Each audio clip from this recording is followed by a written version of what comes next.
ఈ కళలు కాపాడాల్సిన బాధ్యత కూడా నా మీద ఉంది. కాబట్టి ఈ దేశంలో నాకు ఒక స్థానం ఉంది. అందుకే ఈ ప్రకృతిని రక్షిస్తూ ఈ దేశానికి ఆహార భద్రత కూడా ఎలా కల్పించాలి? విషం లేని ఆహారం కావాలి, కలుషిత నీరు కావాలి, విషం లేని వాయువు కావాలి. ఇవన్నీ ఎక్కడి నుంచి వస్తాయి? ఒక రైతు దగ్గరనే కావాలి.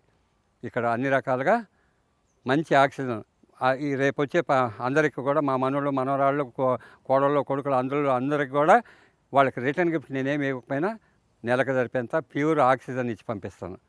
నెలకు సరిపోయేంత. ఈరోజు ప్రపంచంలో ఏం కావాలి? ఆక్సిజన్ లేకుండా కొరతతోటి చిత్తమత్తమై అల్లాడిపోతున్నారు. మన ఢిల్లీలో ఏం జరుగుతుంది? ఇతర దేశాల్లో ఏం జరుగుతుంది? ఆక్సిజన్ కోసం. ఓకే, ఇక్కడ సంస్కృతిని, సంస్కారాన్ని పరిరక్షిస్తూ, కళలను ప్రోత్సహిస్తూ, కళలు కాపాడుకుంటూ పోయే కళలన్నీ కూడా కాపాడాల్సిన బాధ్యత మాకుంది.